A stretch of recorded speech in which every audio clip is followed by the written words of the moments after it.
Элдин башына сыноо түшкөндө кайрымдуулук кылып жаткан жылдыздар сүйлөшөт. Карантиндин запкысы эң биринчи күнүмдүк тамагын күнүнө тапкан үй бүлөлөргө тийди. Бир заматта миңдеген адамдар ишсиз калып, алардын жашоосу оор сыноого кептелди. Ушундай учурда кайрымдуу адамдардын жардамы андай үй бүлөлөргө жөлөк таяк болууда. Маданият өкүлдөрүнүн арасында да өз өмүрүн тобокелге салып, эл аралап, муктаждарга азык-түлүк таратып жүргөндөр бар. Алардын айрымдары менен байланышып кебин уктук. Данияр Эрматов, ырчы: унчукпай жардам берсең, эл кана жардам бергениңер дейт экен. Мен ырчылыкка жаңыдан аттанган учурда эле колумдан келишинче кайрымдуулук кылчумун. Мындан 5 жыл мурун Суперинфо гезитине берген маегимде да акча төлөп көгүлтүр от сыяктуу телеберүүлөргө тартылгандан көрө карылар үйүнө керектүү буюм алып бергеним артык дегем. Айткан сөзүмө туруп, ошол жылы карылар үйүнө жардам көрсөтүп, көгүлтүр от берүүсүнө тартылган эмесмин. Карылар үйүнө алган ыраазычылык каттарым бар. Коронавирус илдети бизге жете электе деле жардамга муктаж адамдарга кол сунуп, колумдан келишинче жардам берип келгем. Эл башына кыйын күн түшкөндөн бери бир топ үй бүлөлөргө кол сундум. Кылган ишимди менден жарадар алган адамдар билсе деп эле жүрөм. Оң колуң бергенди сол колуң билбесин деген кеп бар эмеспи? Бирок мага көптөгөн каттар келе баштады. Ушундай күндө эмнеге элге жардам бербейсиңер деген сыяктуу.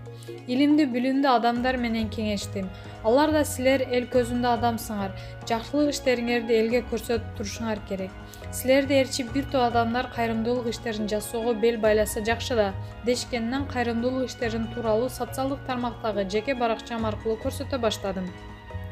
Колдон келишинче коопсуздук жагын да ойлоп, адамдар менен кол алышып, учурашпоого, дайыма бет кап, кол кап менен жүргөнгө аракет кылып жатабыз. Учурдан пайдаланып, бардык мүмкүнчүлүгү бар адамдарды кайрымдуулук кылууга чакырат элем. Борончу Кудайбергенов, Кудул: 150 тонна ун, чай, май, шекер тартуудабыз. Карантиндин алгачкы 10-15 күндө эч жака чыкпай үйдө отурдук. Себеби эл ал кезде жардамга муктаж эмес болчу.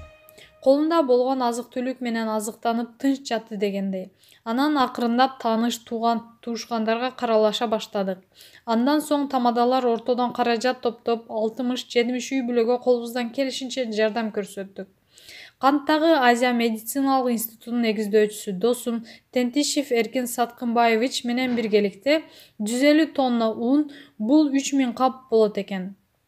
Ар бир кап унга бирден чай, май, шекер кошуп, чүй өрөнү боюнча муктаж үй бүлөлөргө таратып жатабыз. Азыркы тапта дагы 10-15 күндүк таркатуу иштери планда турат. Буга чейин бир топ жылдан бери кайрымдуулук иштери менен көп алектендик. Соопчулук үчүн аткарып жаткан ишибиз жөнүндө айтчу эмеспиз. Быйыл айтып коюуга туура келип жатат. Себеби эмнеге ушундай күндө эле жардам бербейсиңер деп жатышпайбы? Жерлерди кыдырып, айыл өкмөттөрү, имамдары менен байланышып, азык-түлүккө муктаж, жакыр жашаган, ден соолугу мүмкүнчүлүгү чектелүү көп балалуу үй бүлөлөрдүн дарегин алып жатабыз. Ар кандай адамдарды жолуктурат экенсиң. Колунда бар туруп бекер азыкты алып кое берели дегендер да чыгат экен. Азыркы күндө калктын орто жашаган катмары да кыйналып калды. Дегеним күндө иштеп, акысын күнүнө алгандар, айлыкка жашагандар батынып жардам сурай алышпайт. Же кантип оокат табуунун айласын таба алышпай убара. Эркин Рыскулбеков, алып баруучу: 2000ге чукул үй бүлөгө жардам көрсөтүүгө үлгүрдүк. Муктаждарга жардам берүү демилгеси менен алып баруучу Нурсултан Майназаров жана Элим Барсымов фонд аркылуу көптөгөн өнөрпоздорду чогулттук. Кудай буйруса, социалдык өнүктүрүү министрлиги тарабынан берилген жардамга муктаж үй бүлөлөрдүн тизмеси боюнча 2000ге чукул үй бүлөгө жардам көрсөтүүгө үлгүрдүк.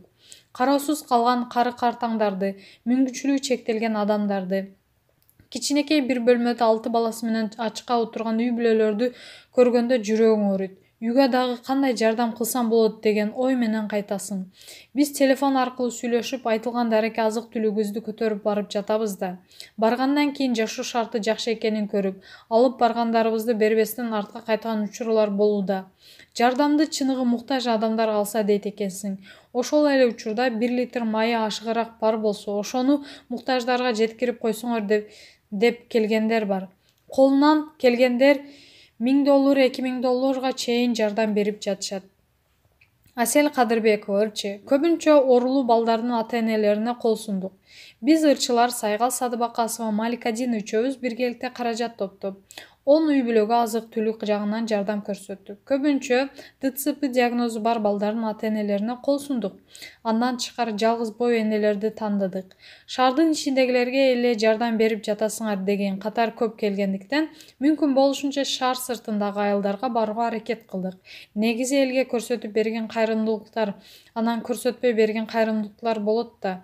Бул ирет биз башкаларга да үлгү бололу деген максатта элге көрсөтүп берүүнү туура көрдүк.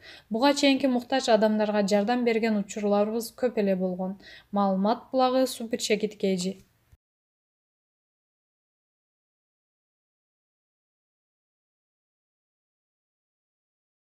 Карантинде кайсы кинону көрөбүз? Дайыр Исмадияровдон 3 кеңеш. Ырчы Дайыр Исмадияров карантин маалына көрөрмандардын 3 тасманы көрүүнү сунуштады. Жеке баракчама кайсыл фильмди кеңеш бересиң деп жазгандар көп болгондуктан, акыркы көргөн 3 сонун кинону жазайын дедим. Платформа 2010 жыл. Бир гана көз ирмемде сен ийгиликтүүсүң, анан тез арада эң төмөнкү даражадасың. Аллергиолалык форма. Бул жерде көп кабаттуу жер астындагы түрмө, Данте чөйрөлөрүнө тозогу. Канчалык бийик болсо ошончолук жарык болот. Тереңдеген сайын сен тозоктосуң. Алардын мүнөзүнүн көрүнүштөрүн ар бир кызмат адамы өзүлөрүнө көбүрөөк тартуу үчүн пайдаланылбаса да, башкалардан айырмаланып позицияны колдонушат. Экинчи кино көрүнбөгөн конок. Невидимый гость 2016 жыл. Бул дагы Испаниянын киносу. Ийгиликтүү ишкер, бактылуу үй бүлө адамы. Хадриандын жашоосу жомоктой сезилген, бирок жолдо кокусунан кырсыкка учурап, бардыгына чекит коюлат. Ал аварияда каарман көңүлдөшү менен машинада, ал эми кырсыктан башка катышуучусу өлгөн болот. Үчүнчү кино Бабалардын чакырыгы. Зов предков 2020 жыл. Бул фильм Бек аттуу ит жөнүндө. Ал ага жакшы мамиле кылган адамдарга жардам берет. Бектин аркасы менен алар көптөн бери каалагандарына жетишет жана жан дүйнөсүндө тынчтык табышат.